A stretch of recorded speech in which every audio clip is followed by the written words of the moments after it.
Hello and thank you for joining us on Thursday's edition of Journalists Hangout. I am Esther Omokwariola. Now today on the program, Bayelsa NSAS panel submits report, awards 21 billion naira against police for extrajudicial killings. And later on the show, PDP National Assembly Caucus backs Southern Governor's position on PIB, electoral bill and others, as lawmakers urges Secondus to resign over defections. Well, I'll be hanging out with Bajide Kolade Otitoju and Olabisi Deji Fulutile. Journalist Hangout starts now.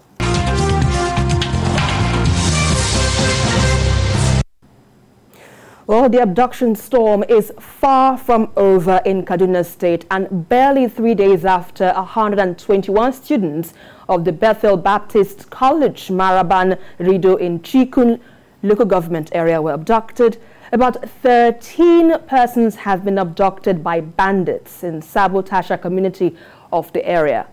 Now, youths in Sabo Tasha took to the streets to protest the latest attack by blocking the roads, leading to traffic gridlock.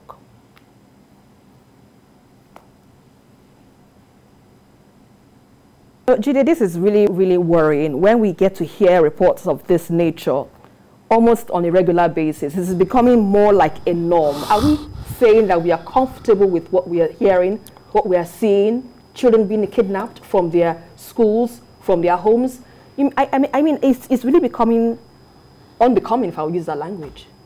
Yes, it's getting really bad, especially in the Northwest. Talking about kidnap of school kids, you know, in 2014, the government came up with the Safe Schools Initiative, and it was supported by the World Bank. But unfortunately, that Safe School Initiative was just about protecting schools in the Northeast. It was not extended to other parts of the country.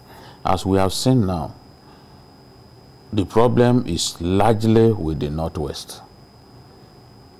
And yes, in Niger State, we've had 2 cases.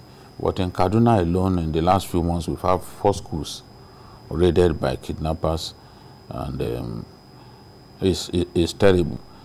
The truth is, before now, kidnappers were merely going after road travelers. But they know that every time they kidnap school children, there will be publicity. Publicity will draw the attention of government. Government will go ahead to pay ransom, although they will tell you and I that they didn't pay. It has now become clear to government that these guys had been encouraged by repeated payment of ransom by our leaders. So now, at all levels, government has decided to stop paying ransom. But these guys, having already tasted the huge profit that comes from mass abductions, are not prepared to stop. Now, in Kaduna is looking like the worst place to stay in our country now. They go into people's homes, drag them out of their beds, and then take them away. It's happening in Zaria, it's happening in Kaduna town, especially Chikun local government. And it's been happening like that for some time. There seems to be some attitude that suggests powerlessness to deal with the situation, especially in Kaduna State. Well, like a Gaddafi attitude, more or less. I've seen the governor show a willingness to fight these people. So why is it so difficult to handle? Perhaps there are limitations that he simply cannot, you know, it's not the commander-in-chief. It does not have the power to deploy troops. We've got to be fair to governors. people who are blinded by sycophancy, hypocrisy, they would not be fair to governors when we are talking about the fact that they are not chief security officers in their states. But this is people's life at stake now, because no one is sure of tomorrow when we get to see or hear reports of bandits attacking homes, schools, and areas which is not expected at all. That is why there ought to be a solution. The UNICEF rates the school attendance rate of northern Nigeria at 53%, which means that many children are out of school. They are in their homes, some are roaming the streets. We know that many schools in the Northeast, for example, have been closed since 2014. In Kaduna, the school calendar has been seriously altered, not because the governor wished to do that, but because of these activities of these bandits.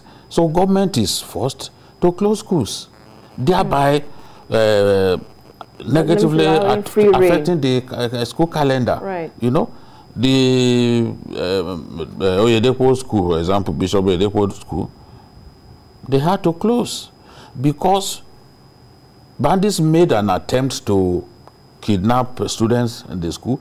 They were repelled by the army. We have to express gratitude to the army for standing out to them. They repelled them, but the governor went ahead and shut the school because we are not sure that after they repelled these outlaws today, that they can't come back with full force and then achieve their aim. Havoc.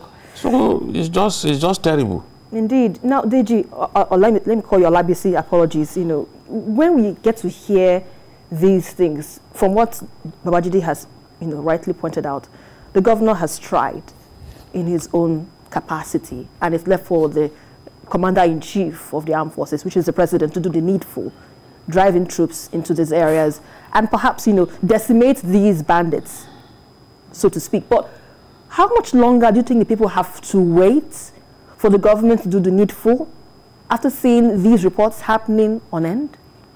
Well, I think, obviously, from what we are seeing, even the commander-in-chief appears to be helpless. And that is highly unfortunate because this is not the first time this is happening, like you have rightly pointed out. As a matter of fact, between December and 2 days ago, about 950 school children have been kidnapped in Nigeria. And in the last 6 weeks, over 500 of them were kidnapped. To show you how incessant this thing is taking place. And if we want to say that, okay, the commander-in-chief should act, I believe if he wanted to act, he ought to have acted before now. So the fact that we are not seeing much of action from the commander-in-chief himself, to me, it shows that probably the commander-in-chief is also handicapped. By what now? Because he is by what now, I do not know, because it's now showing, the only conclusion I can reach is that something is wrong. And that, you see, when the chief of staff was, army staff was talking, he said they've succeeded in sending many bandits to God, to answer for their crimes. Unfortunately, we have not even seen the results of people being sent, which means that, for me, it shows that even though our forces could be trying their best to tackle this problem, but their best is not just good enough. And I think that is a major problem. And I don't think also that we should leave school children to be used as baits, as commodities to be sold, or, because from what we are seeing now, it's like this is a thriving business. Even if governments at all levels refuse to pay ransom, you can be sure that parents will not allow their children to be with kidnappers and fold their arms. The school authorities who are supposed to take care of these children cannot afford to fold their arms. So you can also hear from the latest kidnap that the school authorities have said that they are going to do everything within their power to make sure that those children are back to school. And everything means everything. In fact, they said if it is necessary to negotiate with the kidnappers, they will negotiate with them. And so for me, it's like a lawless situation. Really lawless, if I would say, because I'm really worried about the future of these children and for those of others who are still out of school, which should be a concern, a primary concern of the present government. But still, on Journalists Hangout, we move ahead to our next discussion where crime is expensive. So is the process to offer remedy to victims. Now, a whopping 21 billion naira has been recommended by the Bayelsa State Judicial Panel of Inquiry on police brutality and other related offenses for victims of extrajudicial killings perpetrated by the police and other security operatives in the state. While submitting the reports to Governor Doyediri in Yenagoa, the state capital, the chairman, retired Justice Young Ogola, explained that the amount is awarded in damages out of 40 cases fully determined, including compensations to communities raised by the army.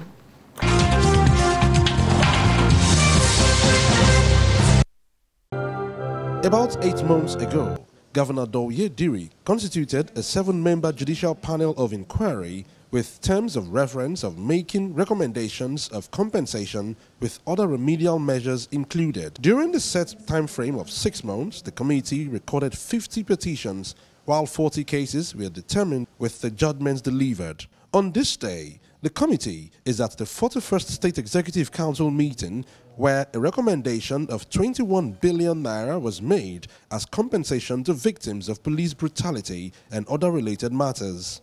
In this report, 6 cases against the Nigerian Army, 1 police officer is recommended for dismissal, 4 police officers recommended for demotion, damages caused by NSAS and the army, 21 billion naira.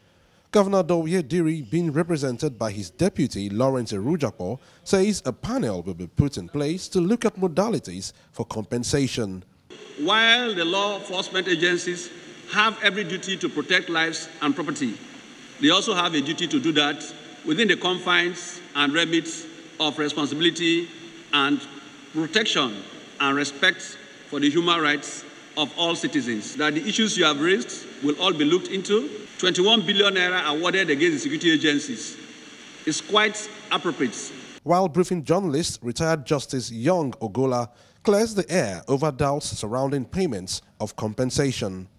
I believe the government knows what to do. Federal government asked them, the state governors, to set up these NSAS panels. And the way the law works is straight and simple. If there's a case against you and you have been served with all the processes and you refuse to come to court, it means you have admitted all the allegations against you.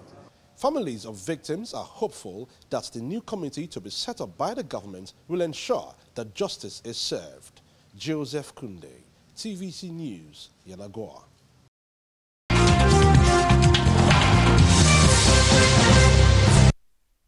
Jide, 21 billion naira, a whooping sum, awarded against the police. Do you think this money will be paid? Let's start with that. No, they are not going to find the money. Why do you say that? Police. Let's hear your thoughts. Why? But of course, the police is so heavily underfunded. The police can barely survive without the financial support, without the provision of logistics by state governments. Most of the vans you see them driving around, they are not their own. It's state governors that bought for them. The same governors that we accuse of simply collecting security votes and doing no one bear with them. We forget that they are the ones who fund the police. So is it the police that is so thoroughly underfunded that will be able to raise 21 billion. That's in respect of one state. One state, oh. We've not come to Lagos, oh. Because there's one state where there is so much extrajudicial killings and even brutalities by the police, which necessitated the EndSARS protest, which I support and have no regret supporting. It is Lagos State. It is Lagos State. Anambra too. So many cases of extrajudicial killing by the police in Anambra and some states of the East. In the North, it is not so much the case. And that's why you will see that we reacted differently. Those of us in this part of the country and people up there in the North. Because such extrajudicial killings by the police are not common in the North. So when people rise up to say, okay, the police have to be dealt with, SARS must go, you find people over there wondering why SARS should go.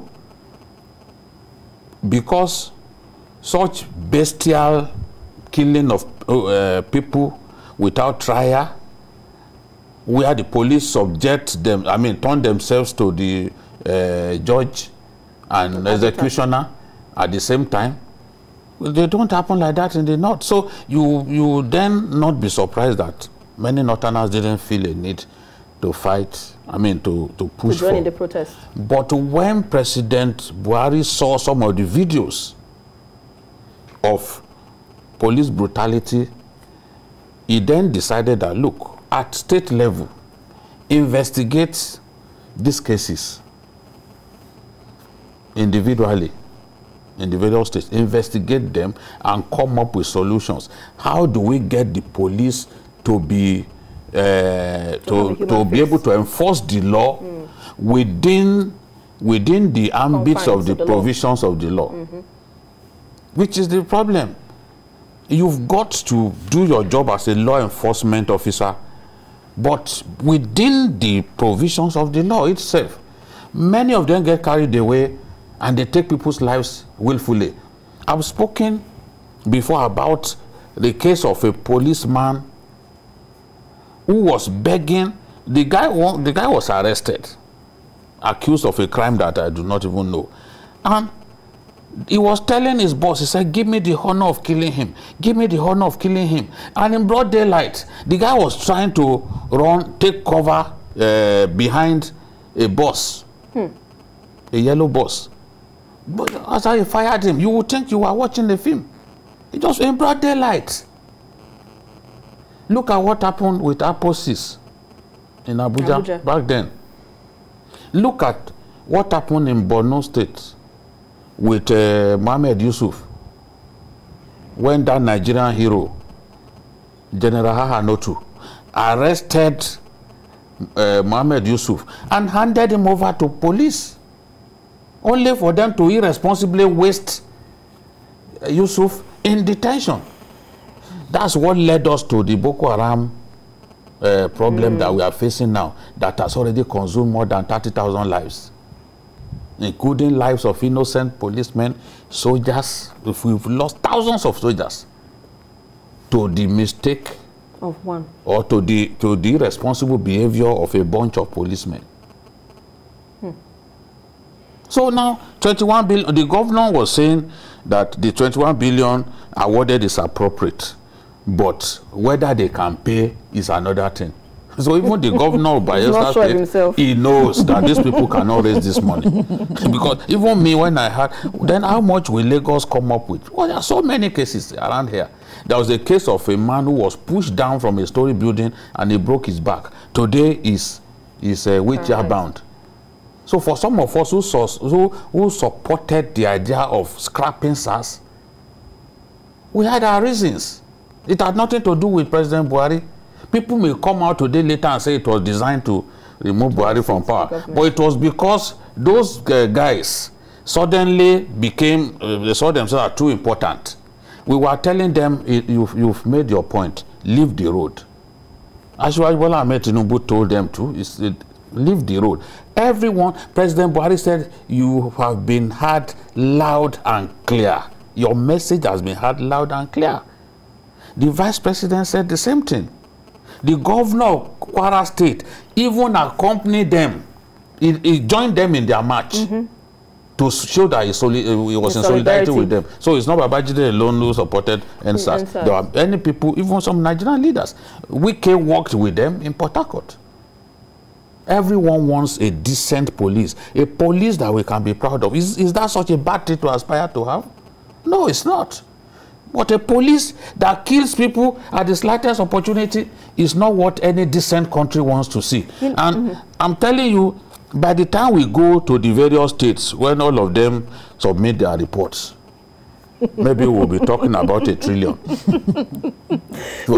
Because those guys have killed so many people. A lot of them, when they said the other day that, okay, police, they should subject them to test. I said they should, the result of the test, they should make it public. A lot of those guys will have tested positive to substance abuse. Those SARS people, if they should make their, because they've done the test, but they don't want the world to know, they will have tested positive to substance abuse. And that's what drives them to take people's lives. That's what drives them to misbehave, take people to ATM points, and force them to withdraw money. No decent police anywhere in the world does that. Indeed, no decent police does that in any part of the world. But in Nigeria, it's so sad that we get to talk about this, Olabisi, saying that, you know, police is not our friend, more or less, like they were normally preaching when I was growing up in those days. I don't know if that's what they are using in this present time, but, you know, police being a friend, now you have to think twice. But, you know, when you talk about extrajudicial cases, can be done to deal with this issue, knowing fully whether it's happening on a regular basis in our country? Yeah, that it's happening on a regular basis is very obvious, even from the Bayelsa case. Because I'm just wondering that if the state treated 40 cases, and out of that 40 cases, 11 police officers were recommended for prosecution, 1 for dismissal, 4 for demotion. Why, you know, that means that we are looking at about 20 or 17 police officers out of 40 cases. So I'm just imagining that if the cases were to be 100, what would be the penalties? Yes, how many police officers will have been involved to show us that this is a serious problem. But I also think that we should go beyond what we are saying to the foundation of the problem. Because for all we care, this could just be the tip of the iceberg. Yes, a reflection of a bigger problem. How do we train our police officers? How do we recruit our police officers?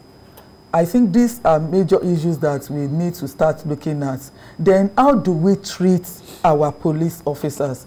Because if you have a country that also treats its police officers to become monsters, we cannot then be complaining having monsters as policemen. How do we treat them? You hear different stories of police officers not being paid, that their superiors take their money. Whether it is true or not, we cannot tell, but I know that a lot of them complain that they even buy their uniforms, they buy their shoes, and that their superiors somehow have a way of, you know, taking what belongs to them. And I'm sure that these are issues that have also been investigated, and some have come out to be true, but then how has the authorities responded to this? That is a big issue. Then we also hear stories of policemen also being asked to also bring back kickbacks, bribes, and the rest. Returns to their superiors. So all of this, they really matter. We cannot expect, we need to look at their psychological state of mind, physiological, and their emotional sense also, because you don't even know how many of them have mental issues, right? And they are there. We have also heard cases of police also giving out guns and the rest to people, to criminals, and all of that. So I think we need to go to the foundation and actually reappraise our recruitment strategy for the police, their training, and as well as their welfare. That is very important. Then also, how do we punish offenders, the offenders among them? I think these are things that we need to look at. Indeed. No, Babajide, rightly so, what Alabisi has pointed is some of the key things that was even demanded in the SARS 545 demands, you know, when the protest was going on at the time. But what are you expecting to see?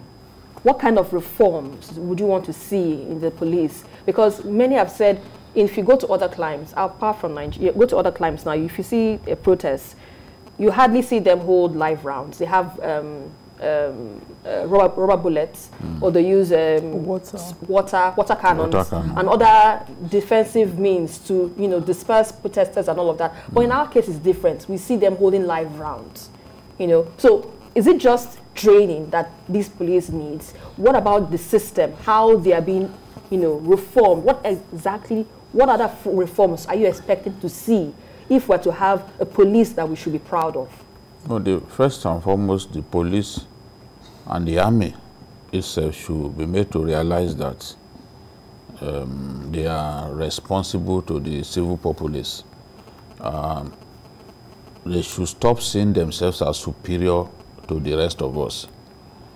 The average soldier, because he's wearing a uniform, sees the civilian as just a sweet trap on the floor.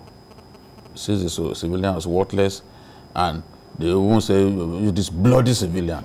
You know, when you have no regard for the civilian, why wouldn't you maltreat the civilian?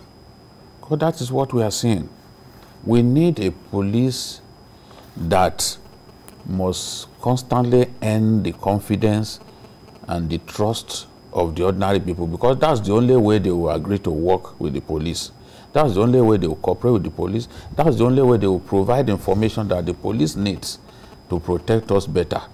But if people thoroughly distrust the police, if the police and the army too, I need to add the army, because the army were involved in burning people's communities in Bayelsa. Yes. In fact, it's one of the reasons why the cost of compensation went up. Was high, right? Now, if the army and the police constantly see themselves as superior to the ordinary people and continue to treat people shabbily, then it will be difficult for people to work with the police or the army, as the case may be. So, arresting people, putting people behind bars without trial indefinitely, subjecting them to torture, dehumanizing them, decent police units across the world, they don't do that. You are presumed innocent until you're proven guilty. Right. And that's the way it is. But you see people being tortured to death in detention because the policeman has assumed that the guy is guilty. And whatever he says, he does not want to believe.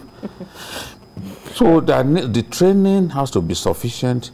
There's a need to also provide the right equipment that we are talking about now. I think Lagos now has some of the equipment that the police need to quell riots without firing live ammunition. Right. So they need the right equipment. They need indoctrination on how to relate properly with the civil populace. Okay, and that's what your thought for now. We need to go on a very quick break. Journalists Hangout continues right after. Stay with us.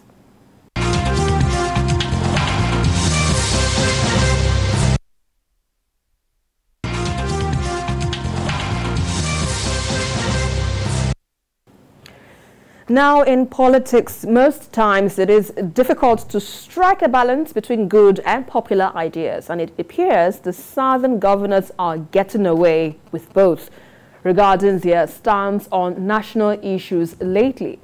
Well, the National Assembly Caucus of the People's Democratic Party has backed resolutions of the 17 southern governors on the Petroleum Industry Bill, electoral reform, and others. Well, at the press briefing at the National Assembly, members of the caucus supported the governors in calling for zoning of the 2023 presidency to the south, rejecting alleged plan to remove electronic transmission of results from the law, among others.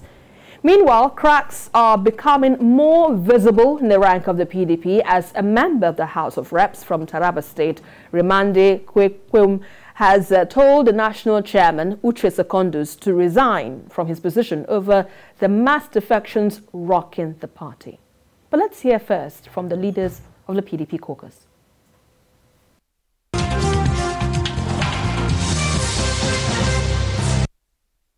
What is important at the moment is for us to be able to be part and parcel of having a better union. And to have a better union, it means that the basis for which we are going to come into power must be right. So the electoral process must be right.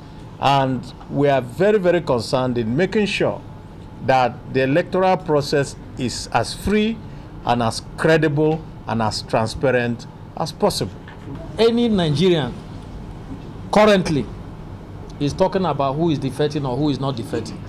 But what we're talking is about the insecurity of this nation. Yeah. The APC government has failed. They have failed in providing employment. They have failed in securing lives and property. And they have failed to even what they swore to uphold.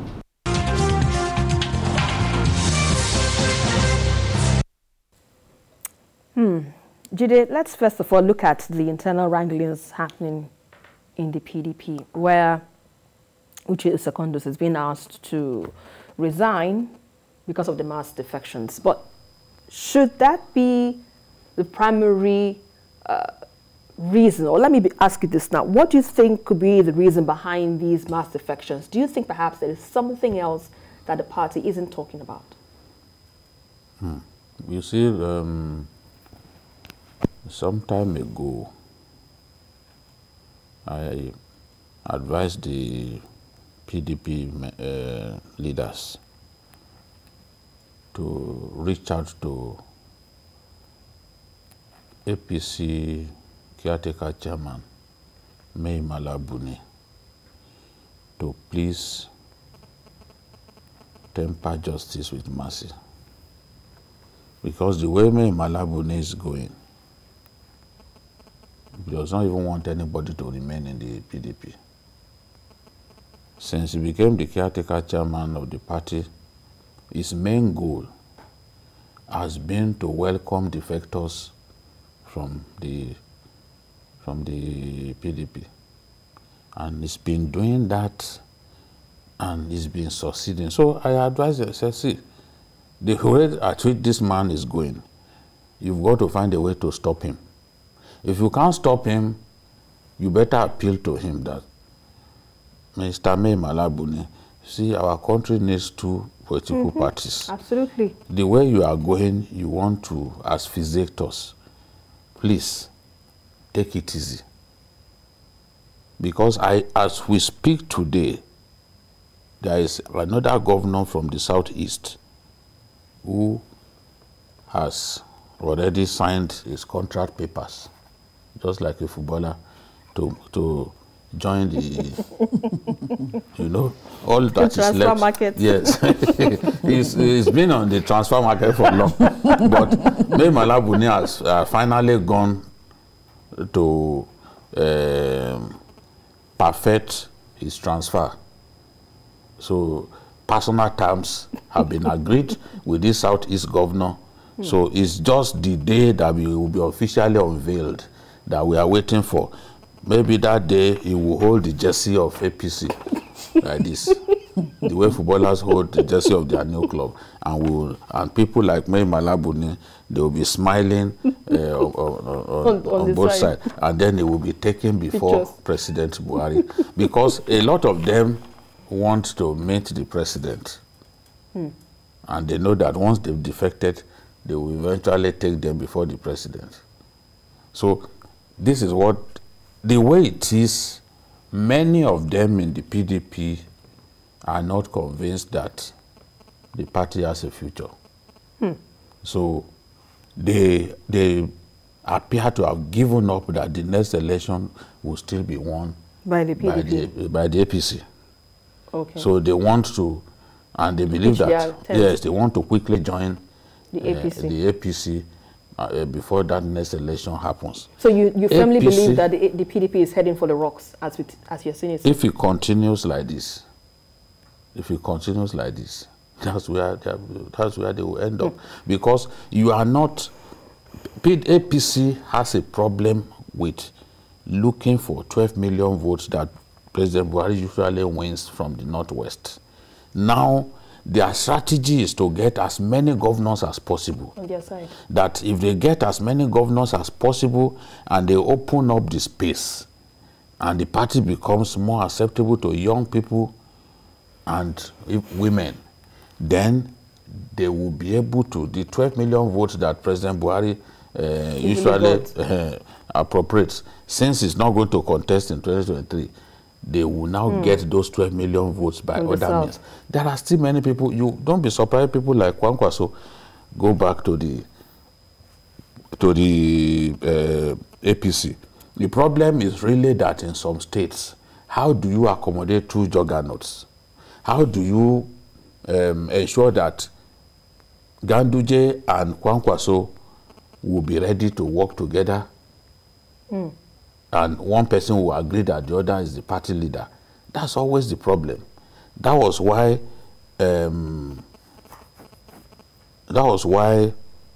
what's his name? The former governor of Sokoto State, Atahiru Dalhat Bafarawa, had to leave his party because what's his name? Because Magataka Dawamako was coming in. They cannot both work together. Fierce enemies. They are not prepared to be in the same party. I'm telling you, if they can resolve the conflict between Kwankwaso and Ganduje today, don't be surprised if you hear that Kwankwaso has gone to join the APC. And you know what that means if you should join the APC. Yeah. Because this Mai Mala Buni has been going around talking to all the people that matter in the PDP. His own mission, before he finally hands over that theatrical position, is to decimate the PDP and render it weak ahead of the 2023 election. So I don't think, even if you tell Secondus to go, if they chase Secondus away, I don't think I don't think it will amount to anything. At the end of the day, I don't think it will amount to anything, because those who have made up their minds to leave, they've been talking to them for many months. And I can tell you that more of them will still leave. You know, Olabisi, Jide believes if Mai Mala Buni is not, perhaps put to check, more or less, if I use that language, the PDP might be destroyed because he's accepting all the factors to his house. But what do you think the party needs to do to put its house together, especially as parties are preparing for the next elections in 2023? What do you think the party must do at this point, seeing the mass defections happening on a regular basis? Well, I think we have PDP and APC in Nigeria, and we refer to them as two parties for the sake of convenience. I do not see much difference between the two to start with, because over time we have seen people moving across, crossing both parties. So really, I do not see any party in Nigeria, so to say. They are just, I see politicians that are out there for selfish interest, right, in the first instance. And as Jide rightly put it, they envisage the fact that most likely 2023 APC will remain in power. And they've seen that there is nothing PDP can do to get near power. And because they always want to remain relevant and they want to remain in power, regardless of what the people want, So they are just doing their own thing. So I don't really see anything that PDP can do. What is PDP? Who are in PDP? The Sarakis in PDP today were in APC yesterday. So what are we talking about? And look, when PDP was in power, the people in APC today, many of them were also in PDP. Yes. But when they discovered that APC was about to get power, they ran to APC. So it's a game of just want to go to where power... Where things are happening. Yes, where things are happening. And that is unfortunate. And I guess that is one of the reasons why Nigeria is where it is. Because we need a very solid and sound opposition, which we are not getting because of what is happening. So people are just about themselves.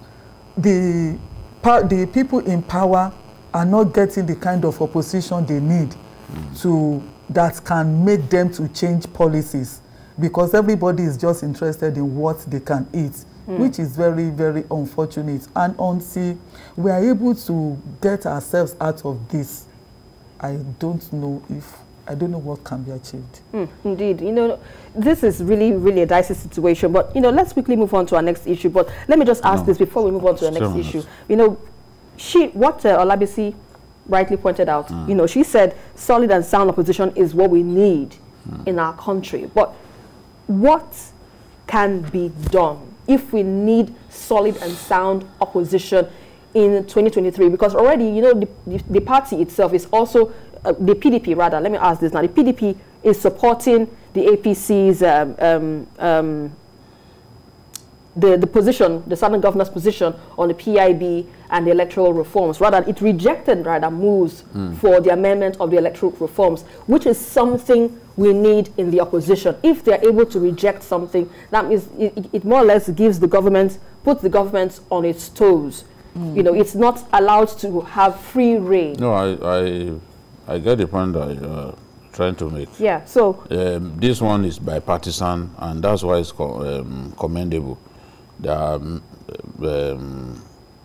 many APC governors from the south, but they all agree that, look, let's have, for example, electronic transmission of results, which will guarantee that rigging is reduced to the BRS minimum, if it is not even totally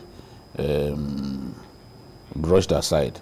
So then don't also forget there are some issues that are peculiar to southern states that are of tremendous interest to their people in the southern states.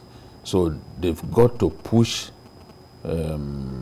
such agenda, because at the end of the day, their people will be asking questions. Is this governor really on our side? For example, you do not expect, even if the governor of Delta State were to be an APC governor, for example, you do not expect him to not support the idea of having the community oil fund move from 3% to 5%. I think that's a fair enough idea. So, and then of course the issue of Southern presidency. If Southern presidency is allowed to happen, although I've always believed that this is a matter to be decided at party level. Okay. It is not, it can't be a constitutional matter. So parties on their own should work out zoning arrangement that will make that possible. So now if you see Southern governors supporting such an idea, of course it is agreeing along, even along partisan lines to support such an idea, is because it's possible that one of them could even benefit from it. If it goes to the south, is something that they will be happy about. So these issues are issues that they know that their people want, they want as well. So they've been able to come together to speak in one voice. Speak in one voice. The issue of open grazing, for example, you now see, look at the people's farms being destroyed and all that by herdsmen. they believe that those are the issues that bring conflict between farmers and herdsmen, and that if ranching is not encouraged and open grazing banned, that these conflicts will continue. So naturally you expect them to support such a thing, and that's what they have done. But if you look at what has been happening since in the 2019 election, PDP made significant gains. They clinched some states that were formerly APC states. States like Oyo, Bauchi, Adamawa, you know, they grabbed them from the APC. But what are we seeing today? Since that time, 3 governors have defected to the APC. Yes, PDP regained Edo State. PDP won Edo State, you know. But 3 governors have left. Apart from 3 governors, we had Danladi Kifasi, former head of service, Senator Issa Miso, Dogara, Barnabas Gemade, Governor Umahi, Elisha Abo, also a senator, Salisu Take, the powerful politician in Kano State, former chief of army staff, Ihejirika. He's also gone. Benga Daniel, former governor of Ogun State, who masterminded Atiku's victory in the primaries, in the PDP primaries. He also has left to join the PDP. Now, they are even to join the APC. To join the APC. And now, the APC, except they stop Maimala Buni at the rate is going, he may even succeed in bringing Goodluck Jonathan into the party. Because I'm aware that they spoke to Goodluck Jonathan. I'm aware Goodluck Jonathan cannot stand before me and say he was not approached by APC members. Because that will be lying before God. But so in this case now, one will say, does he have a choice? Oh, I don't know. It depends. It depends on how he sees the future of the party. Right. But you know, the PDP is on many occasions their own problem. Look at what has happened in Anambra. Every election year in Anambra, PDP will find it difficult to come together. And they have tremendous support in that state. But their disunity always ensures that they are unable to clinch the state. Look at what has happened again now. Party there. Yes, there is a court injunction now stopping the person who won their primaries from parading himself as the candidate of the PDP in the state. Everything you see them quarreling over. So how do you then challenge the ruling party if you are unable to put your house in order? You've not even won the election.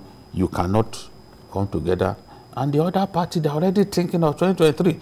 Everything that Mala and others are doing now, they're already looking at 2023. They're looking at 2023. So what will make them, come together and see this, let me say crystal ball now. This is perhaps a crystal ball that is, projecting towards the future. What will make them to come together and see what is before them, knowing fully well that they are heading for the rocks by this constant mass defections, and the country might not have any opposition in the next elections? You know what I would have even loved to see is a situation in which in the National Assembly, no party has overwhelming control. Maybe you just have a simple majority so that to achieve certain goals in that National Assembly, you must work across party lines. It happens a lot in the US. You know that you do not have 2/3 majority, therefore you must reach out to your colleagues in other parties. But where you have a situation in which even the gains that they made in the 2019 election, have been eroded by these defections, and anytime you see defections like this happening, respect of governors, even the National Assembly members too are moving, House of Assembly members are moving. So those gains have been frittered. They need to put their selfish interests aside and tell themselves that, look, if we are to, because I don't know what will happen to them if they get defeated roundly in 2023, that may be the beginning of the end.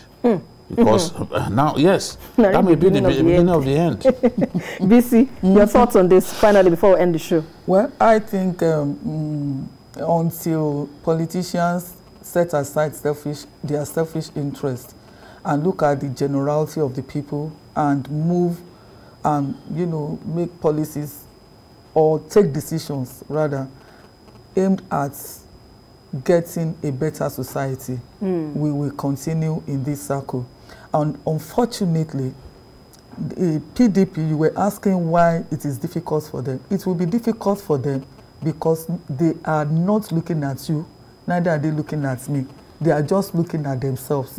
And then so long as our politicians look at themselves within any party, they will continue to work for themselves. And the society will be the worst for it. Otherwise, I think this is a good time for PDP to even register its presence in Nigeria. I can't imagine even Southeast of all places that governors in the Southeast are moving en masse to the APC. Another one is still coming. So, you know, it just shows you that they don't care. The center can no longer hold. The center is not holding anything.